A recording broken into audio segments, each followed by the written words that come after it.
Hi friends, இன்னைக்கு night டின்னருக்கு பார்த்தீங்கன்னா சூப்பராக சாஃப்டான சப்பாத்தி ப்ளஸ் அதே கூட பொட்டேட்டோ குருமா. இந்த பொட்டேட்டோ குருமா வந்து எங்கள் அம்மாச்சி வைக்கிற ஸ்டைலில் கேட்டிருந்தேன். ரொம்ப நாள் ஆச்சு சாப்பிட்டுட்டு. ஸோ அதனால் இன்றைக்கி செஞ்சு கொடுக்க சொல்லி கேட்டிருந்தேன். ஸோ அதனால் அதுக்கு அம்மா வந்து மாவு பிசைஞ்சிட்ருக்காங்க. ஃபஸ்ட்டு சப்பாத்திக்கு மாவு பிசைஞ்சு வச்சுட்டு அது கொஞ்சம் நல்லா ஊறுனா நல்லா சாஃப்டாக வரும். ஸோ அதை தான் பண்ணிகிட்ருக்காங்க. தென் சைட் பை சைட் பார்த்திங்கன்னா பொட்டேட்டோவும் வந்து நல்லா பாயில் பண்ண வச்சுட்டாங்க.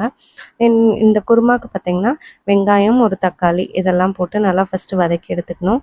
தென் இதுக்கு வந்து அரைச்சி விட்டு தான் வைக்கிற மாதிரி இருக்கும். ஸோ கையோட பார்த்திங்கன்னா நம்ம பாயில் பண்ண பொட்டேட்டோவையும் நல்லா பீல் பண்ணி எடுத்துக்கிறாங்க.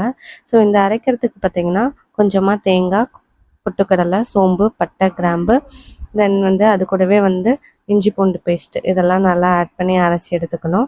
தென் தக்காளியுமே 2 தக்காளி வந்து அரைச்சி ஆட் பண்ணியிருக்காங்க இன்றைக்கி. தென் ஃபைனலாக வந்து பார்த்திங்கன்னா நம்ம பாயில் பண்ணி வச்ச பொட்டேட்டோவையும் ஆட் பண்ணிவிட்டு அது கூடவே மஞ்சத்தூள், கொஞ்சமாக வந்து சாம்பார் தூள், உப்பு இதெல்லாம் ஆட் பண்ணிட்டு கடைசியாக கொத்தமல்லி தூவி இறக்குனா சூப்பரான kurma ready. Then side by side பார்த்திங்கன்னா நல்லா வந்து சப்பாத்திக்கு வந்து திரட்டி அதையும் வந்து தோசைக்கல்லில் போட்டு எடுத்தாச்சு. தென் சூப்பராக சாஃப்டான சப்பாத்தி வந்து எப்படி செய்கிறதுன்னு பார்ப்போம் நெக்ஸ்ட் வீடியோவில். தென் அது கூடவே இந்த குருமாவை வச்சு சாப்பிட்றப்ப ரொம்பவே டேஸ்ட் நல்லாயிருக்கும். இந்த குருமா சப்பாத்திக்கு மட்டும் இல்லாமல் இட்லி தோசைக்குமே செம்ம காம்பினேஷனாக இருக்கும். அம்மாச்சி வைக்கிறது பயங்கர டேஸ்ட்டாக இருக்கும். ரொம்ப நாள் ஆச்சு சாப்பிட்டுட்டு. ஸோ இன்றைக்கி ஃபைனலாக சாப்பிட்டே ஆகணும்னு சூப்பரான சாஃப்டான சப்பாத்தியோட இந்த பொட்டேட்டோ குருமா வச்சு டின்னரை முடிச்சாச்சு. Bye bye, see you in another video. மறக்காமல் சேனலை வந்து சப்ஸ்கிரைப் பண்ணிட்டு பாருங்கள்.